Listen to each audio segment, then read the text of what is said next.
Hi hello welcome back to my channel. ನಾನು ದೀಪ್ತಿ. ಎಲ್ಲರೂ ಹೇಗಿದ್ದೀರಾ, ಚೆನ್ನಾಗಿದ್ದೀರಾ ಅಂತ ಅಂದ್ಕೊತಾ ಇದ್ದೀನಿ. ಸೊ ಇವತ್ತಿನ ವ್ಲಾಗ್ ಇವಾಗ 12:30 ಆಗಿದೆ. ಇವಾಗ ಸ್ಟಾರ್ಟ್ ಮಾಡ್ತಾ ಇದ್ದೀನಿ. ಸಂಡೇ ಇವತ್ತು. ಸೊ ಆ್ಯಕ್ಚುಲಿ ನನ್ನ ಹಸ್ಬೆಂಡ್ ಬಂದಿದ್ದಾರೆ ಅಂತ ಹೇಳಿದ್ನಲ್ಲ, ಅವರು ಅಲ್ಲೇ ಬೆಂಗಳೂರಲ್ಲಿದ್ದಾಗೆ ಹೇಳ್ತಾಯಿದ್ರು, ಬಿಸಿಬೇಳೆಬಾತ್ ತಿನ್ನಂಗಾಗಿದೆ, ಚೆನ್ನಾಗಿ ತರಕಾರಿ ಹಾಕ್ಬಿಟ್ಟು ಮಾಡಿಕೊಡ್ತೀಯಾ ಅಂತ. ಸೊ ಇವತ್ತು ಬಿಸಿಬೇಳೆಬಾತ್ ಮಾಡೋಣ ಅಂತ ಅಂದ್ಕೊಂಡು ಬಿಸಿಬೇಳೆಬಾತ್ ಮಾಡಿದ್ದೆ. ಅವ್ರಿಗೆ ಆ್ಯಕ್ಚುಲಿ ನಾನು ಮಾಡೋದು ಬಿಸಿಬೇಳೆಬಾತು, ಎಗ್ ಬಿರಿಯಾನಿ, ದಾಲ್ ಕಿಚಡಿ ಇದೆಲ್ಲ ಭಾಳ ಇಷ್ಟ. ಸೊ ಇವತ್ತು ಬಿಸಿಬೇಳೆಬಾತ್ ಮಾಡಿದ್ದೆ ನಾನು ಸ್ವಲ್ಪ ಡಿಫ್ರೆಂಟಾಗಿ ಮಾಡ್ತೀನಿ ಬಿಸಿಬೇಳೆಬಾತು. ಏನಕ್ಕೆ ಅಂದರೆ ಮುದ್ದೆ ಆಗಿದ್ದರೆ ಅವ್ರಿಗೂ ಇಷ್ಟ ಆಗಲ್ಲ. ಅದಕ್ಕೆ ಒಂಥರ ಅನ್ನ ಬಿಡಿ ಬಿಡಿಯಾಗಿರಬೇಕಲ್ಲ, ಸೊ ಆ ಥರ ಮಾಡ್ತೀನಿ. ಯಾವ ರೀತಿ ಮಾಡಿದೆ ಅಂತ ನಿಮಗೂ ಶೇರ್ ಮಾಡೋಣ ಅನ್ನಿಸ್ತು. ಏನು ಗೊತ್ತಿರುತ್ತೆ ಎಲ್ಲರಿಗೂ ಬಿಸಿಬೇಳೆಬಾತ್ ಹೇಗೆ ಮಾಡೋದು ಅಂತ, ಬಟ್ ಎಲ್ಲೋ ಒಂದು ಸಣ್ಣ ಪುಟ್ಟ ಚೇಂಜಸ್. ಅನ್ನ ಏನಿದೆಲ್ಲ ಮುದ್ದೆ ಆಗ್ಬಾರ್ದು.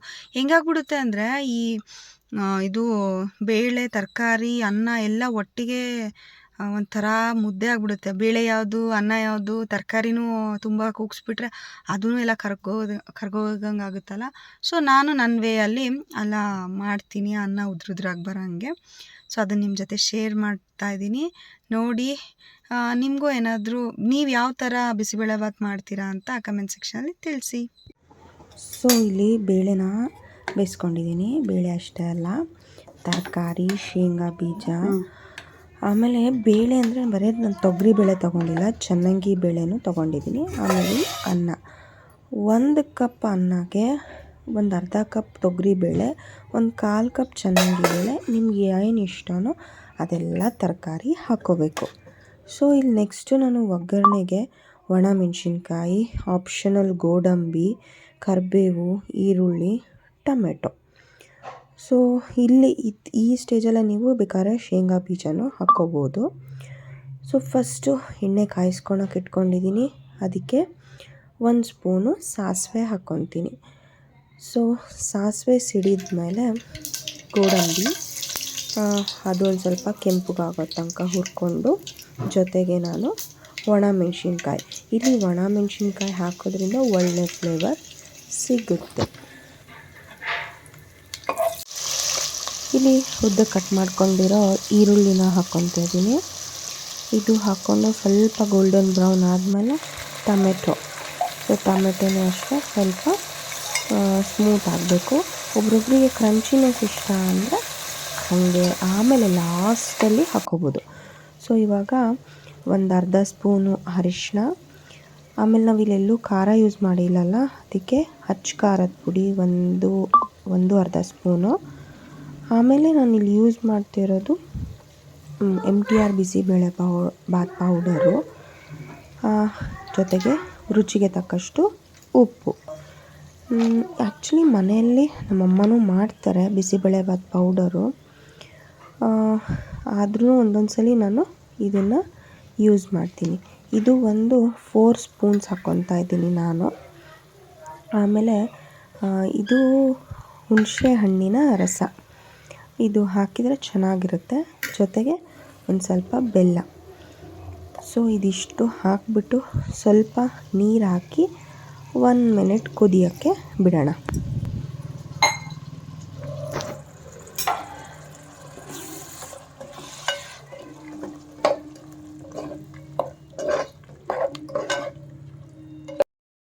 ಸೊ ಅದು 1 ಮಿನಿಟ್ ಕುದ್ಮೇಲೆ ನಾವು ಬೇಳೆ ಬೇಯಿಸ್ಕೊಂಡಿದ್ವಲ್ಲ ತರಕಾರಿ ಜೊತೆ, ಅದನ್ನು ಹಾಕಬೇಕು.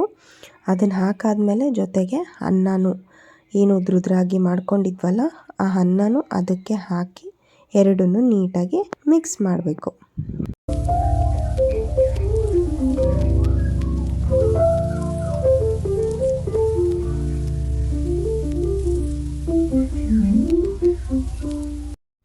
ಸೊ ಸ್ವಲ್ಪ ನೀರು ಜಾಸ್ತಿನೇ ಹಾಕಬೇಕು. ಇದು ಒಂದು ಸ್ವಲ್ಪ ಹೊತ್ತಾದಮೇಲೆ ಮತ್ತೆ ಗಟ್ಟಿಯಾಗುತ್ತೆ. ನಿಮ್ಗೆ ಹಾಕಿದ ತಕ್ಷಣ ಅನಿಸ್ಬೋದು ತುಂಬ ನೀರಂತ, ಬಟ್ ನೀರು ಸ್ವಲ್ಪ ಜಾಸ್ತಿನೇ ಹಾಕಿ ಆಮೇಲೆ ಮತ್ತೆ ಗಟ್ಟಿ ಆಗುತ್ತೆ.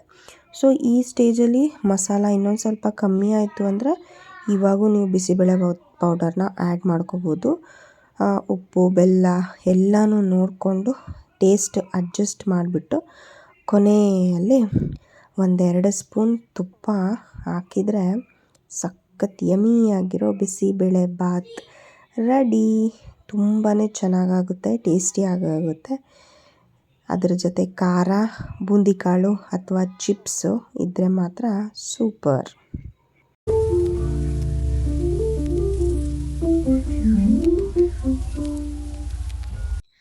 ಸೊ ನೋಡಿದ್ರಲ್ಲ, ಬಿಸಿಬೇಳೆಬಾತು ಸಖತ್ತಾಗಿತ್ತು ಇವತ್ತಂತೂ. ನನ್ನ ಮಗ ಅಂತೂ ಅಮ್ಮ ಸೂಪರ್ ಅಂತ ಖುಷಿ ಆಯಿತು. ಸೊ ಎಲ್ಲ ತಿಂದ್ವಿ. ಎಲ್ಲಿದ್ದೀನಪ್ಪ, ಕಾರಲ್ಲಿದ್ದೀನಲ್ಲ ಅಂತ ನೋಡ್ತಾ ಇರ್ಬೋದು. ಸೊ ಇಲ್ಲೇ ಏನೋ ಕೆಲಸ ಇತ್ತು ನನ್ನ ಹಸ್ಬೆಂಡ್ದು. ಇಲ್ಲೇ ದಾವಣಗೆರೆ ಹತ್ರ ಅನ್ಗೋಡ್ ಅಂತ ಬರುತ್ತಲ್ವ, ಅಲ್ಲಿ ಏನೋ ಕೆಲಸ ಇತ್ತು, ಯಾರನ್ನೋ ಮೀಟ್ ಮಾಡಬೇಕಾಗಿತ್ತು ಅಂತ ಹೋಗ್ತಾ ಇದ್ರ. ಸೊ ನಾನು ನನ್ನ ಮಗ ಸಂಡೇ ಅಲ್ಲ ಮನೇಲಿರ್ತೀವಿ, ಏನು ಮಾಡೋಣ ಬೇಜಾರು, ಸುಮ್ಮನೆ ಒಂದು ರೌಂಡ್ ನಾವು ಬರ್ತೀವಿ ಅಂತ ಕಾರಲ್ಲಿ ಬಂದ್ವಿ. ಅಲ್ಲಿ ಇಳಿದು ಹೋಗಿದ್ದಾರೆ. ಅಲ್ಲಿ ತುಂಬ ಕೆಸರು ರೋಡ್ ಇದೆನಾ, ನನಗೆ ನಡೆಯೋಕ್ಕಾಗಲ್ಲ ಅಂದ್ಬಿಟ್ಟು ನಾನು ಕಾರಲ್ಲಿ ಕೂತಿದ್ದೀನಿ, ಅವರು ಹೋಗಿದ್ದಾರೆ. ಸೊ ಇವತ್ತು ಸಂಡೇ.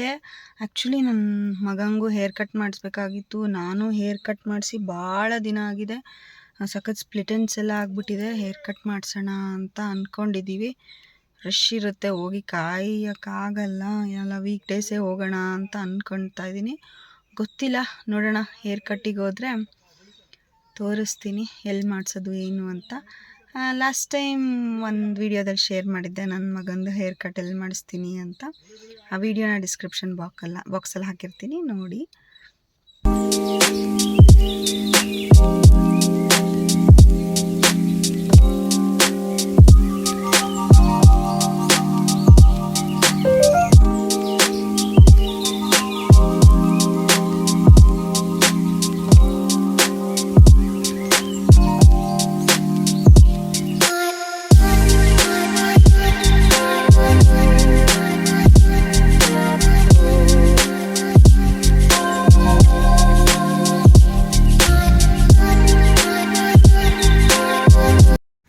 ಸೊ ಸಂಜೆ 4:30 ಹಂಗೆ ನಾವು ಆಲ್ಫಾ ಸಲೂನಿಗೆ ಬಂದ್ವಿ.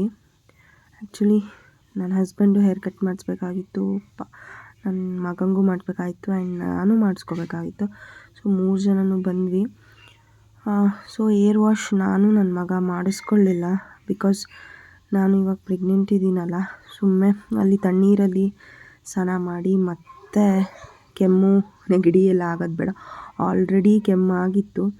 ಸೊ ಬೇಡ ಅಂತ ನಾನು ನನ್ನ ಮಗ ಮಾಡಿಸ್ಕೊಳ್ಳಿಲ್ಲ. ಸೊ ನನ್ನ ಮಗನಿಗೆ ಕಟ್ಟಿಂಗ್ ಮಾಡ್ಸೋಕ್ಕೆ ಕೂರಿಸಿದ್ದೀನಿ ನೋಡಿ.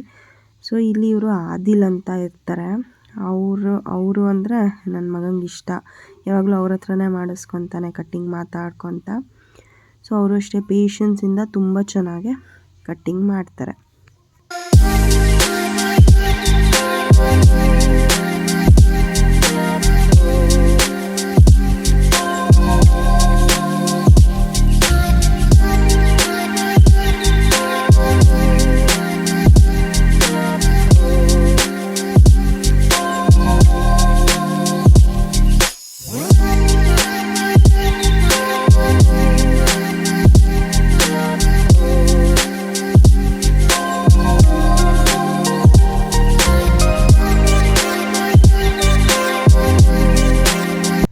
ಸೊ ನೆಕ್ಸ್ಟ್ ನಾನು ತುಂಬಾ ದಿನ ಆಗಿತ್ತು ಮಾಡಿಸಿ.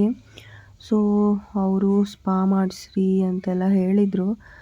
ನಾನು ಮಾಡಿಸ್ಲಿಲ್ಲ, ಬಿಕಾಸ್ ನನಗೆ ತಣ್ಣೀರು ತುಂಬ ಹೊತ್ತು ಇದು ಮಾಡೋದು ಬೇಡ ಅಂತ ಸ್ವಲ್ಪನೇ ಕಟ್ ಮಾಡಿ ಅಂದೆ. ಬಟ್ ನನ್ನ ಕಲರಿಂಗ್ ಎಲ್ಲ ಇರೋದಕ್ಕೆ ಇಲ್ಲ, ಇದೆಲ್ಲ ತುಂಬ ಹಾಳಾಗಿದೆ ಕೂದಲು, ಇಷ್ಟು ಕಟ್ ಮಾಡಿಸ್ಕೊಳ್ರಿ ಅಂತ ಕನ್ವಿನ್ಸ್ ಮಾಡಿ ಇಷ್ಟು ದಿನ ಬೆಳೆಸಿದ ಕೂದಲನ್ನ ಟಕ್ ಅನ್ಸ್ಬಿಟ್ರು. ಆವಾಗ ಒಂಥರ ಬೇಜಾರಾಗೋಯ್ತು. ಆ್ಯಕ್ಚುಲಿ ನನ್ನ ಮಗನಿಗೆ ನಾನು ಉದ್ದ ಕೂದಲು ಬಿಟ್ಟರೆ ಭಾಳ ಇಷ್ಟ. ಹೇಳ್ತಿದ್ದ, ಅಮ್ಮ ಕಟ್ ಮಾಡಿಸ್ಬೇಡ ಅಂತ. ಸೊ ಇಲ್ಲ ಅಪ್ಪು, ಸ್ವಲ್ಪ ಮಾಡಿಸ್ತೀನಿ ಅಂತ ಹೇಳಿ ಸೊ ನಾನು ಮಾಡಿಸ್ದೆ. ಇವರು ತುಂಬ ಚೆನ್ನಾಗಿ ಮಾಡ್ತಾರೆ ಹೇರ್ ಕಟ್ಟು.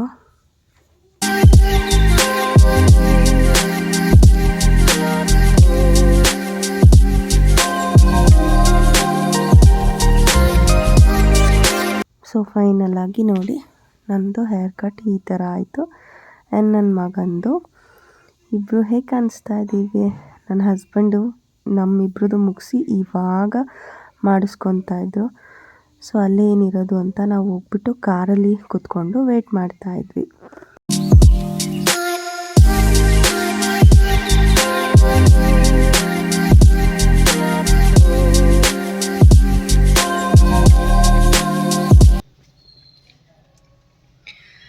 ಸೊ ಆಯಿತು ಹೇರ್ ಕಟ್ಟು. ಯಾರ್ಯಾರ್ದಾಯ್ತು? ನಂದು ಮತ್ತೆ ನಿಂದು. ಕಾಣಿಸ್ತಾನೆ ಇಲ್ಲ ನೀನು ಚಿನ್ನ, ನೀನು ಕಾಣಿಸ್ತಾನೆ ಇಲ್ಲ. ಪಪ್ಪನ ದಿನ ಆಗಿಲ್ಲ, ಪಪ್ಪನೇ ಲಾಸ್ಟ್. ಸೊ ನಾನು ಹೇರ್ ಕಟ್ ಮಾಡಿಸ್ದೆ. ಫಸ್ಟ್ ಗುಣವ್ಗೂ ಹೇರ್ ಕಟ್ ಮಾಡಿಸಿದ್ವಿ. ಅವನಿಗೆ ತುಂಬ ಜಲ್ದಿಗೆ ಕೂದಲು ಬರುತ್ತೆ. ಒಂದು 15 ಡೇಸ್ ಹೇರ್ ಕಟ್ ಮಾಡಿಸಿ ಒಂದು 15-20 ಡೇಸ್ಗೆ ಮತ್ತೆ ಸ್ಟೋನ್ ಬರುತ್ತೆ. ಏನು ಪ್ರಾಬ್ಲಮ್ ಅಂದರೆ ಬೆವ್ತು ಫುಲ್ಲು ತಲೆ ಒದ್ದೆ ಆಗಿ ನೆಗಡಿ ಆಗಿಬಿಡುತ್ತೆ ಅವನಿಗೆ. ಆ್ಯಕ್ಚುಲಿ ಕೂದಲು ಬಿಟ್ಟರೆ ಅವ್ನು ಭಾಳ ಚೆನ್ನಾಗಿ ಕಾಣಿಸ್ತದೆ. ನನಗೆ ಪರ್ಸ್ನಲಿ ಭಾಳ ಇಷ್ಟ ಅವನಿಗೆ ಕೂದಲಿಗೆ ಬಿಡೋಕ್ಕೆ. ಬಟ್ ಅವನಿಗೆ ಕೋಲ್ಡ್ ಆಗಿಬಿಡುತ್ತೆ ಅಂತ ನಾನು ಅವಾಯ್ಡ್ ಮಾಡ್ತೀನಿ. ಅದೇ ಸಣ್ಣದಾಗಿ ಹೇರ್ ಕಟ್ ಮಾಡಿಸ್ತೀವಿ. ಇವಾಗ ಬರ್ಡೇ ಬಾಯ್ ರೆಡಿ ಆಗಬೇಕಲ್ಲ, ಅದಕ್ಕೆ ಸ್ಪೆಷಲ್ ಹೇರ್ ಕಟ್ ಅಲ್ಲಮ್ಮ. ಯಾವ ಸ್ಟೈಲಲ್ಲಿ ಹೇರ್ ಕಟ್ ಮಾಡಿದ್ರು ನಿನಗೆ? ಯಾವ ಸ್ಟೈಲ್ ಹೇರ್ ಕಟ್ ಮಾಡಿದ್ರು? ಹೀರೋ ಸ್ಟೈಲಲ್ಲಿ ಹೇರ್ ಕಟ್. ಸೊ ನಾನು ಜಸ್ಟ್ ಲೇಯರ್ಸ್ ಥರ ಮಾಡಿಸಿದ್ದೀನಿ. ತುಂಬ ದಿನ ಆಗಿತ್ತು ಹೇರ್ ಕಟ್ ಮಾಡಿಸಿ. ನಾನು ತುಂಬ ಸ್ಪ್ಲಿಟ್ ಎಂಡ್ಸ್ ಆಗಿತ್ತು. ಆಮೇಲೆ ಕಲರಿಂಗ್ ಮಾಡಿಸಿದ್ದೆ, ಅದೂ ಸಖತ್ ಡ್ರೈ ಆಗಿಬಿಟ್ಟಿತ್ತಾ. ಸೊ ಅದು ಇಷ್ಟೇ ಮಾಡಿರಿ ಅಂದೆ, ಅದು ಕಲರಿಂಗ್ ಡ್ರೈ ಆಗಿದೆ, ಅದು ತೆಗಿತೀನಿ ಅದು ಇಲ್ಲಿ ತನಕ ಅಂತ. ಸೊ ಮಾಡಿದ್ದಾರೆ, ಚೆನ್ನಾಗಿ ಮಾಡ್ತಾರೆ. ಆಲ್ಫಾದಲ್ಲಿ ರೇಟು ಅಷ್ಟೇ ರೀಸ್ನಬಲ್ಲು, ಚೆನ್ನಾಗಿ ಮಾಡ್ತಾರೆ. ನಮ್ಮ ಫೇಸ್ ಕಟ್ಟಿಗೆ ನಮಗೆ ಸೂಟ್ ಆಗೋ ಹಂಗೆ ತುಂಬ ಚೆನ್ನಾಗಿ ಮಾಡ್ತಾರೆ. ಆ್ಯಂಡ್ ಯಾವುದಾದ್ರೂ ನಿಮಗೆ ಇಷ್ಟ ಆಗಿದ್ದು ಫೋಟೋಸ್ ತೋರಿಸಿದ್ರೆ ಅದೇ ಥರನೂ ಮಾಡಿಕೊಡ್ತಾರೆ. ಚೆನ್ನಾಗಿ ಮಾಡ್ತಾರೆ. ಮಕ್ಳಿಗೆ ಮಾತ್ರ ತುಂಬ ಕೇರ್ಫುಲ್ಲಾಗಿ ತುಂಬ ಚೆನ್ನಾಗಿ ಮಾಡ್ತಾರೆ. ಸೊ ನಾವು ಗುಣವಿಗೆ ಮಾಡ್ಸೋಕೆ ಇಲ್ಲೇ ಬರ್ತೀವಿ ಮೋಸ್ಟ್ ಆಫ್ ಆಲ್.